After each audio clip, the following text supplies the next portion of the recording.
Come along, come along. Come along, come along. Quarter ride, everybody want a big deal. Listen up if you're finna make a big move. Salah, come and listen to this good news. Hello world, from whichever time zone you're catching me from. My name is MD90 and welcome to my YouTube channel. If you're not subscribed to the channel, make sure you hit that subscribe button.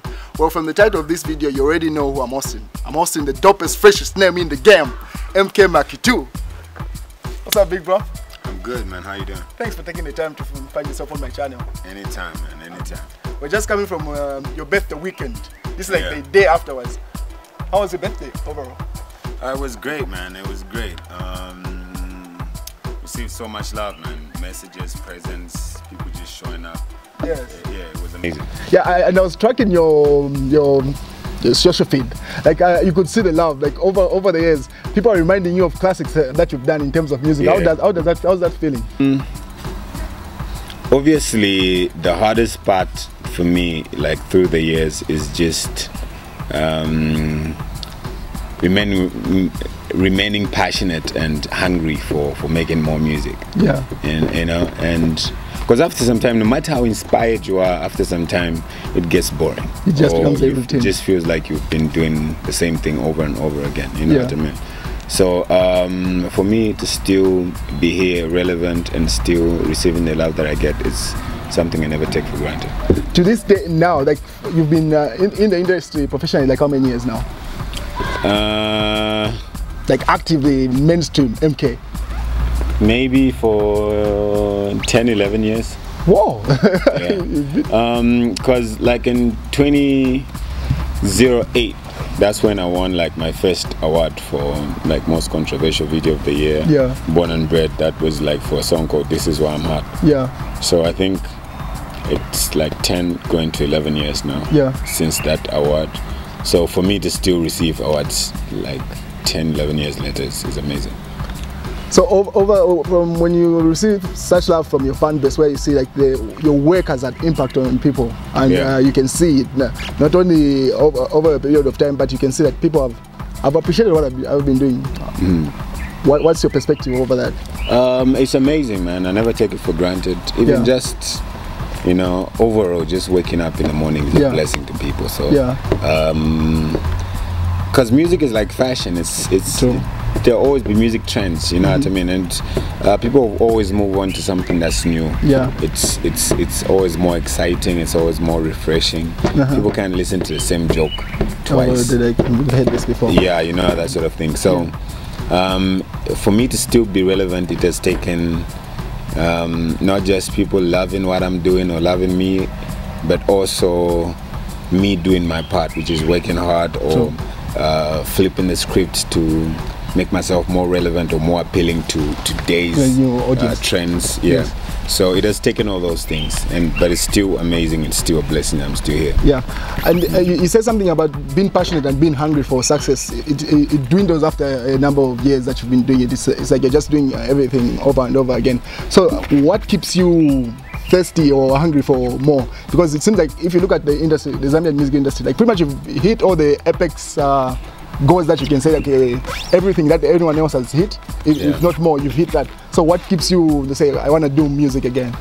I think quite a style umuntu ashitaka korora then apisha muvata alifika bani last I stand relax, and then there are people who own private jets but still wake up early in the morning and go to bed late. You know what I mean? They still their dreams are still bigger than just that private jet. True. So I think it's the same mindset that a lot of people have who keep chasing their dream even when they win video of the year, album of the year, or song of the year. It seems like I appreciate the love that I get, and I never take any of that for granted, but I think my dream is bigger than just that. So I'm content and I appreciate everything I have achieved up to now. And some of these experiences have been humbling, but I think my dream is way bigger than what I've achieved. You know what I mean? So that's what keeps me going, even if yeah, man, it's as big as, you know, winning a Grammy or a BET award. You know? Man. Let it be so. So this year, correct me if I'm wrong, Bomba is a single from this year, right? We dropped like 3-4 singles this year. So that's one of them. Wombafe was the first single that we dropped, but we've dropped All For You featuring FJ. We've dropped Akanyampuku featuring Macy. Yes. And one more. What was that? Amama. Amama. Yeah. So I want us to focus on Wombafe. Like, you had everyone that is making web in the industry on that joint, and pretty much the message that you were trying to send across. Was there anything that you feel was left out that people didn't receive to say, this is what the song is about, this is what I'm trying to communicate? I don't think you should be able to really explain the song. I think songs should be left to people to interpret in their own way. That way the song is just bigger than your own vision of the song. So even with Wombafe, it's a song that I had a concept for, but I allowed every artist to come on this on the song with their own perspective, telling their own stories, and I think that's what made the song special. So even me describing the song is me boxing the song into like a specific field. I believe the song is bigger than what I can describe it to be. It's all I know is I wanted to motivate people out there, to inspire them to work hard at whatever they're doing. And then we move on to All For You. There's a line in that song that caught my attention to say, when you look at your background, were those the only options that you had? It's either you become a useless person in the streets or you end up in prison. Yeah, man. I'm from very rough, humble beginnings. So a lot of people, like, your parents' only fear was my son doesn't become a fool or doesn't go to prison. You know what I mean? Those were their only fears. You know what I mean? I come from like a background where, like, if your parents get you through the school, that's high school. Through school, whether it's high school or college, they've done their part. You know what I mean? Like them, they'll tell you, we've done our part.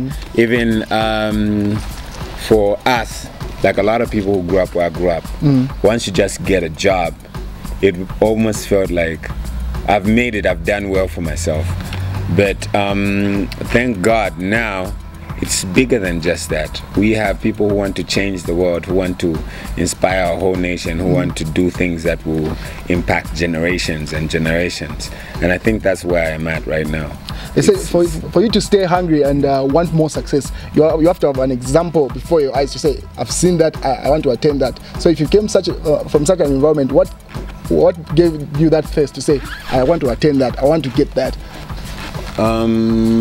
It's not necessarily that you have to see it. Sometimes it's you have to create what's not there. You know what I mean? That's what makes it special sometimes. Yeah. It's, a few days ago, Tyler Perry launched his studio, and it's never ever been done. A black man has never done that. So you can't say for him to create that he had to look at someone who was doing it now. We're in a generation where people are creating what they dream about and not necessarily what they see. You know, you create a world that you want to see and not necessarily what you're seeing, you know, that sort of thing. Of course, I've had a lot of people inspire me in different fields. But I take all that knowledge and apply it to my own life, because I believe I can't be like any of those people. I'm my own person, and I have my own future, and it can only be shaped by decisions that I make today. Yeah.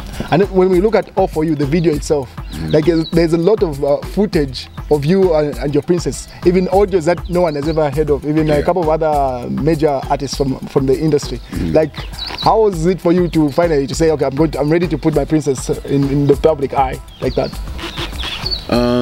It wasn't really for the public, really. It's just I want to create a moment for me and my daughter, and for a lot of other artists and their kids, and just create a type of art that will go down in history as, oh, we treasure our kids so much, and they inspire us to work hard and to do all these things. So yeah, let's create something that 20 years later, they'll look at it and say, our parents did this. And also to encourage a lot of young parents out there that you need to be there for your kids.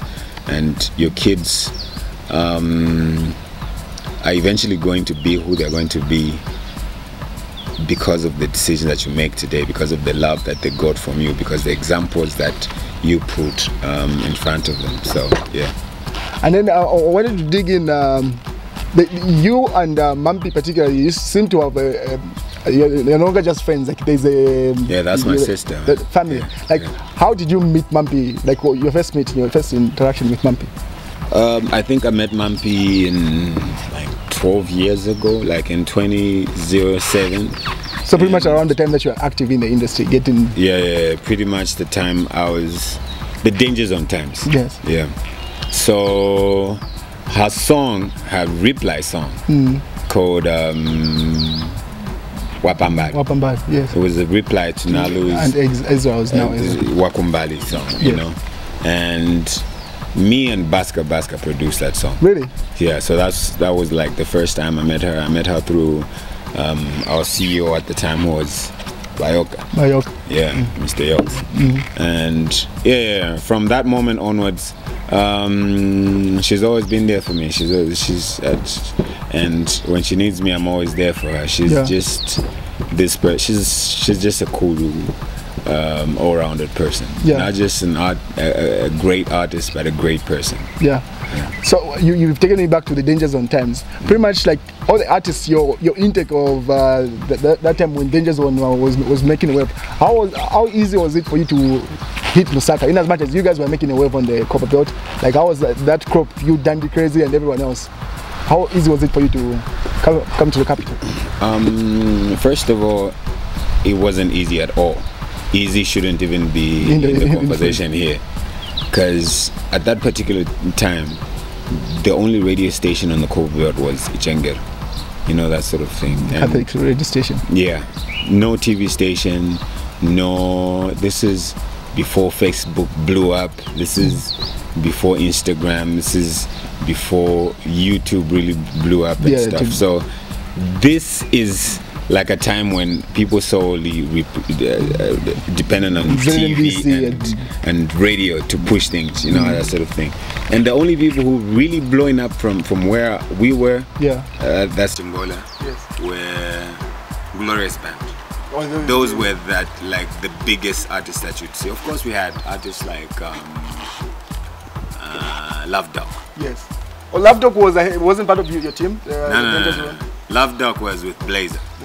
So Love Dog was from Kitwe, and Unique was blowing up with his Lose Your Balance song. Love Dog had a song called My Love. Yeah.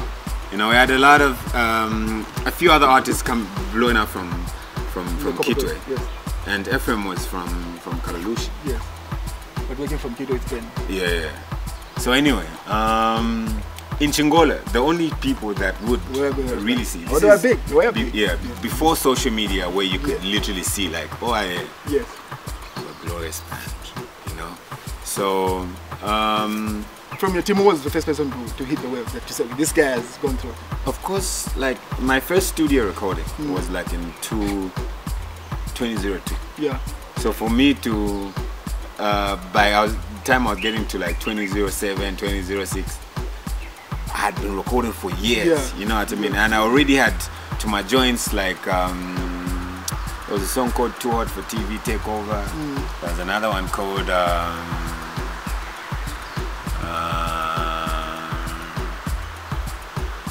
forgetting your own songs. Too many. No, I'm trying to remember the specific first songs. You know, that people heard as in the neighborhood and around town. You know, that sort of thing. But the first person to really blow up like nationwide off our camp was Dandy. King Dandy. Yeah. King Dandy. Like, this is at a time when people had heard like one or two songs here and there, they knew who, but you were still like some upcoming artist from the Congo. Yes. You know what I mean? But Dandy was like the first artist who really blew up and was being hired all over the country. Yes. And the second song, this is like in 2008, was Zuba. So did you have a song on Dandy's album? Or No. So the way the whole marketing strategy is that on Dandy's album, on Dandy's first album, that Ndiwazuba song for Baska was like the last song on it. Yes. It was like a bonus track on Dandy's album. And this is at a time when like Dandy didn't even sing on the song. Yeah. You know what I mean? Of course we made like a video and Dandy's in the video and me, I'm in the video and all of the other guys. Yeah. But Dandy wasn't in the song, but we still put that song on the album just to market Baska. Yes. Because Baska was coming out next. And it hit. Yeah. So Baska put out his own project, which has that same Zuba. It had a song called Sembe, the One Senafuti. It had like a bunch of my songs that were big. So Baska was the second one out. But even on Baska's project, the last song, the bonus track was Afunika's Madinso song. Yeah. Yeah, because by the time Baska was putting out his first project, Afunika's Madinso song was hitting the waves. And even before Madinso, Afunika had like 4 or 5 songs that were already playing on the cover belt. Yeah. There was a song called Tet. Kulaba, that joint. That was already major on the cover belt. Yeah. So when he did that Madinso song, it was like the bonus track on Dandy's album, on Baska's album. So Afunika was the third one out. Who put a bonus track on? So it was the third one out. But even on Afunika's song album, we put another artist on. Yeah. This is Chico Wise. Chico Wise had a song called that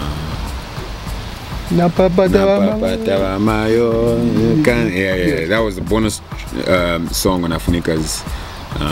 By the way, Chico Wise and Afunika used to be in a group called Authentic Boys. Oh, they were a team even at the time, or they were solo artists at the They were solo artists at that particular time, but way before. Yeah, they used to be in a group. I think it was the 4 of them. It was Jojo, it was Afunika, it was Chico Wise, and there's another one called Kana Wakawizo. Yes. 4 of them. They used to be called the Authentic Boys. Yeah, they were like our own version of Westlife, Backstreet Boys. Did you ever put your track on any of the albums as a bonus? So my album, I was really against like putting out an album when I was considered an upcoming artist. Like I wanted people to be buy the album when they feel like this is the biggest artist out. I know, right? You know, that sort of thing. Especially at a time when, at that particular time, Danny was at his peak, Exile, all those guys. You know, that sort of thing. How are you going to put out like an album saying, like, who the hell are you? You know, I wanted to put out an album when I felt like, okay, yes, so I never did that. I only put out my album way later. This is 2007, 28, 2009, 2011.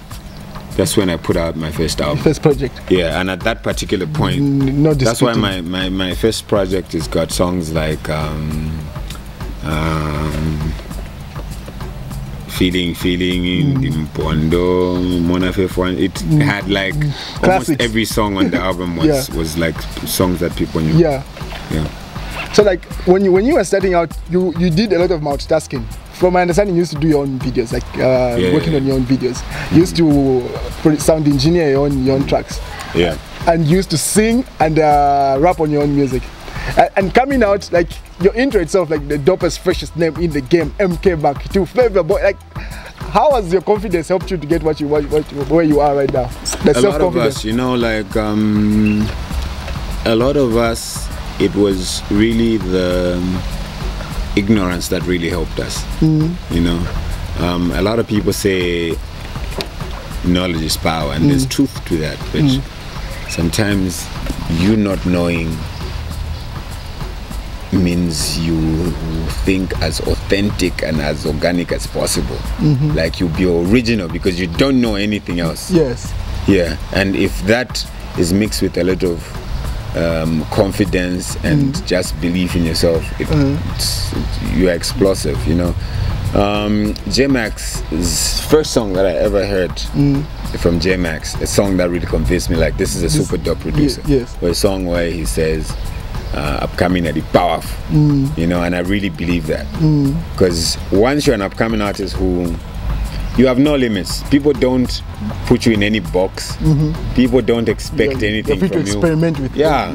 You know what I mean? You have nothing to lose. Nothing you know to what lose. I mean? Yeah, as long as it gets. Yeah. And that's how we began. We really had nothing to lose, and we didn't see any limitations. All we wanted to do, look, we have to shut it down.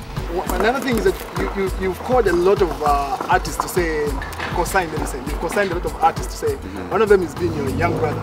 Like people that I remember calling that show to say is you and Mampy. That's why I asked about you, your relationship, you and Mampy. There was a time that she had an interview and she was asked to say, who do you think is the next biggest thing? Mampy clearly said, say, MACKY2's young brother. This is the time when everybody, myself, I used to think he was an extra person, like you guys look alike. The way you have DJ Booga, you've got Flavor Boy and Sheffy. I was thinking Sheffy was another persona that you had created. And she easily put it out to say, you should listen to Sheffy, he's the next biggest thing. And you called that, and a couple of other artists. When you look at their success, people that you've called out to say these are going to be successful, how does it make you feel? To say, okay, I saw this coming. I think at some point you can see because one thing about our industry is it's not just about your talent. It's about whether you know what people want and whether you can deliver. You know what I mean? Over the years, I've seen like a lot of people who are not particularly talented, like, or they don't have like an angelic voice, but they know what people want and how to give them that, you know, that sort of thing. And somehow you can see it, even when someone is like unknown. You can see that this guy is a likable person. And once just get the right platform or the right spotlight, they're going to blow up. They're going to blow up. Yeah. So it's not even like we have made them big or superstars. It's just the fact that we have provided a platform for them to shine like a light on people. Hello. And people actually see and they find out, yeah, it's true, he's actually dope. And you find that easy to do. That's one thing that no one can argue with. Say, even on your platforms are not the smallest, they must be the biggest in terms of online platforms, individual online platforms. But you don't struggle like to say, okay, this guy is good, you check him out. Your Instagram is filled with such. There are a lot of people who kind of did that same thing for me. I know I have songs like Ranching and what I'm complaining about how people never gave me a shot, but really there are a lot of people who believed in me even before like I really got like a proper platform. For example, the first time I was on Smooth Talk, the first time I won like that same Bonner Awards is because IK invited me to for a show on Smooth Talk, and I went there and we had an interview and they played the video for the first time on ZNBC, and yeah, that was it. That's how it began.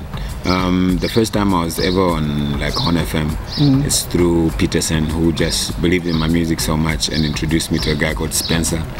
And that was like the first guy to like play my music on radio. People like Prodigal Son and a lot of other people were playing my music even before I met them. You know, that sort of thing. So I owe it to the new guys. Like if people put me on, I need to put on my own people, you know. I've always told Sheffy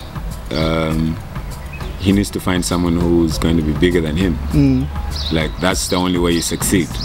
Yeah, if the people coming after you are not better than you, then you have failed. Yeah, you need to find a way of identifying talent and really helping them get there. That's the only way we're going to grow the industry. People need to start building on the foundation we have built and not start from square one like we started. And then all your gospel tracks that you put out have been hits, like pretty much all of them. All your gospel. Not all of them. There are some of them that people have been sleeping on. I have a song on the gospel on the Ghetto Prison album called the FM one. No, there's a song called Father. Check it out. It's produced by Solomon, played maybe soon we'll make a video for it. Maybe. You are just alone in the song? Yeah. So it's like, even EMI, people thought it was a new song. It's a song on the Ghetto Prison album. Yeah. Today we're putting out another song called... a video, you mean? Yeah, another video called No Gas, No Glory. Yes. Features FJ off the Ghetto Prison album. Yeah. So, sometimes when you put out an album, people won't really give attention to like, everything, but whatever is making the wave, that's what they focus on. Mostly the singles will get attention. Yeah. So the question I wanted to ask is, are we seeing a Kanye West move on you, like you do a full gospel album or that? No, why would I do that? Because I'm a Christian, but I believe even God wouldn't want me to just talk about one thing. You know, God would want me to address like a lot of issues that our community is facing. You know, music is meant to be educational, it's meant to be educative, to be inspiring. It shouldn't just be about God, you know. So I respect people who've chosen to just sing for God and dedicate their talent to God. But I believe personally that God would want me to sing about different things that social norms that affect our community. God would want me to inspire His people, and through songs like EMI or For You, I put out messages that are, you know, needed to put out. And then on your story, right, on your Insta story, one of the shares that was it that displayed it was you sharing out the new Muzo song. That wasn't for sale. How's that? No man, he's putting out a song. No bad blood. Zambian music. We push it. Regardless. That's it. Regardless. So before the end of the year, I think we'll put out like 4 more videos on your YouTube channel. Yeah, and yeah, this year I just want to put out more visuals and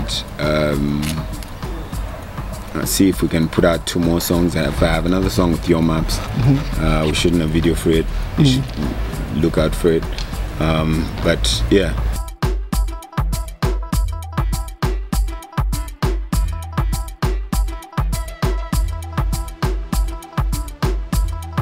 Subscribe, don't forget to subscribe. You see that red button down there?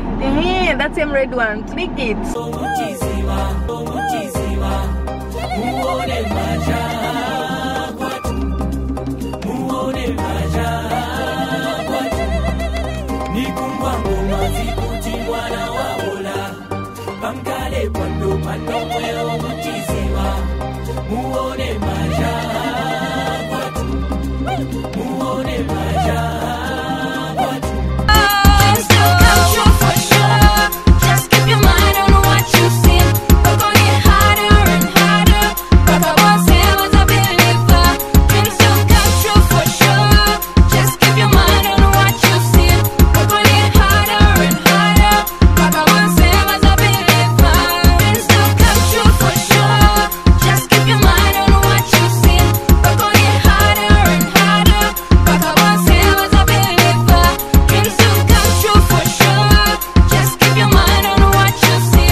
That's why I care about her.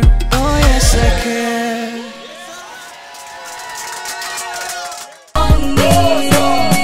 My God is on my side. He's taking me from the back to the front, moving me from left to right. I will praise Him for my life. I survive fire when I'm in need of triumph. I will never ever go to Langan deny me. I'm moving in your fire. Your love lifting me higher to meet your new desires from me.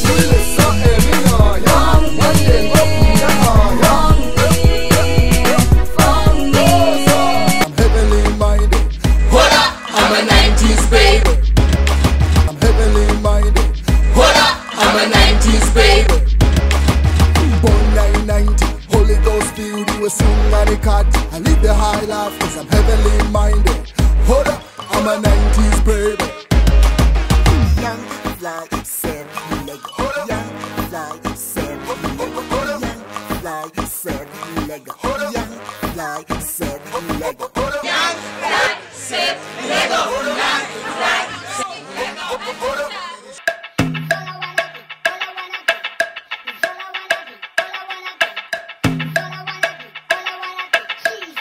Wanna be among the saints, living life, no worries on my mind. A good life, love, joy, peace is the way to go. Anywhere else I will never go. Elo nigangena mugia, in the river, right. All my people from the north, and all my people from the south. Tell me, have you heard about this Jesus? Tell me, have you heard about this Jesus? All my people from the east, and all my people from the west. Tell me, have you heard about this Jesus? Tell me, have you heard about this Jesus? Wanna be like you, with the way that I walk. Wanna be like you, with the way that I talk. Wanna be like you, with the way that I am. Wanna be like you, wanna be like you, with the way that I walk. Wanna be like you, with the way that I talk. Wanna be like you, with the way that I am. Wanna be like you, wanna be. We're moving on to the next video, which is going to be very interesting. Very interesting. Stay tuned. Stay tuned.